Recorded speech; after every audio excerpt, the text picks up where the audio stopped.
హైదరాబాద్ వినాయక నవరాత్రి ఉత్సవాల్లో 10వ రోజు కావడంతో వినాయక విగ్రహాల నిమజ్జనం కొరకై అన్ని శాఖల ప్రభుత్వ ఉన్నతాధికారులు భారీ ఏర్పాట్లు చేశారు. పాతబస్సులోని ఉదయం 11 గంటల నుంచి ప్రారంభమైన వినాయకుడి నిమజ్జన శోభాయాత్ర ఘనంగా జరుగుతున్నాయి. రోడ్లన్నీ జనసందోహంతో యువతీ యువకులు డీజే పాటలు, బ్యాండ్ మేళాల నృత్యాలతో కిటకిటలాడాయి. ఎక్కడ చూసినా భక్తులు గణేష్ మహారాజ్కి జై అంటూ నినాదాలతో మార్మోగాయి. మరికొన్ని చోట్ల లడ్డు వేలం పాటలో కోలాహలం నెలకొంది. మరియు లాల్ దర్వాజా మోడ్, చార్మినార్ వద్ద ఏర్పాటు చేసిన వేదికపై నుంచి భాగ్యనగర్ గణేష్ ఉత్సవ సమితి ప్రతినిధులు మరియు ప్రముఖులు వినాయకుని శోభాయాత్రకు ఘనస్వాగతం పలికారు. పోలీసు ఉన్నతాధికారులు ప్రజలందరూ ప్రశాంత వాతావరణంలో వినాయకుని శోభాయాత్ర జరుపుకోవాలని సూచించారు. ఎక్కడ ఎలాంటి శాంతి భద్రతలు భంగం కలగకుండా పోలీసులు కట్టుదిట్టమైన భద్రత ఏర్పాటు చేశారు.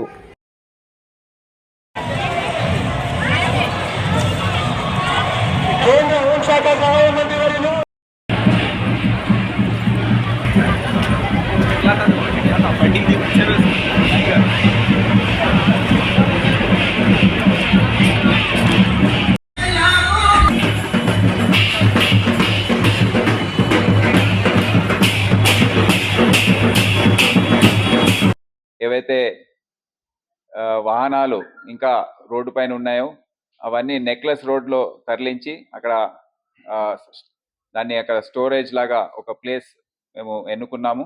అవన్నీ అన్నీ కూడా అక్కడ పార్కింగ్ చేయించి సీరియల్గా దాన్ని అక్కడ ఉన్న విగ్రహాలని అన్నింటినీ కూడా మేము ట్రాఫిక్కి ఎటువంటి ఇబ్బంది లేకుండా ఈ నిమజ్జన కార్యక్రమం పూర్తి చేయాలని మేము ఒక ప్రణాళిక సిద్ధం చేసుకున్నాం. దాని ప్రకారం ఆఫీసర్స్ అందరు కూడా అప్రమత్తంగా ఉన్నారు. దాదాపు 25,000 మంది సిబ్బంది, హోంగార్డ్ దగ్గర నుండి డీజీపీ స్థాయి వరకు అందరూ ఈ బందోబస్తులో నిమగ్నమై ఉన్నారు. షిఫ్ట్ వారీగా వారికి డ్యూటీస్ పెట్టాం.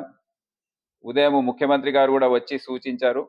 ఈ ఆపరేటర్స్, క్రేన్ ఆపరేటర్స్ కానివ్వండి, నిమజ్జనం దగ్గర ఉన్న పోలీస్ అధికారులు కానివ్వండి, అందరికీ కూడా ఈ షిఫ్ట్ టైమింగ్స్ కూడా అంత 6-8 గంటలు అట్లా పెడితే అలసిపోతారు.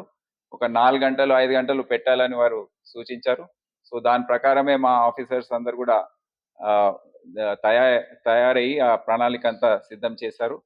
సో ఎవరు కూడా అలసిపోకుండా ఫ్రెష్గా ఉండి ఈ ఇమర్షన్ అనేది చేయించే విధంగా వారు చర్యలు తీసుకుంటున్నారు. ఆఫీసర్స్ అందరు కూడా డ్యూటీలో ఉన్నారు.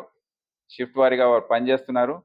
తొందరగా ఈ నిమజ్జన కార్యక్రమం ముగించాలని మేము పూర్తి స్థాయిలో ప్రయత్నిస్తున్నాం.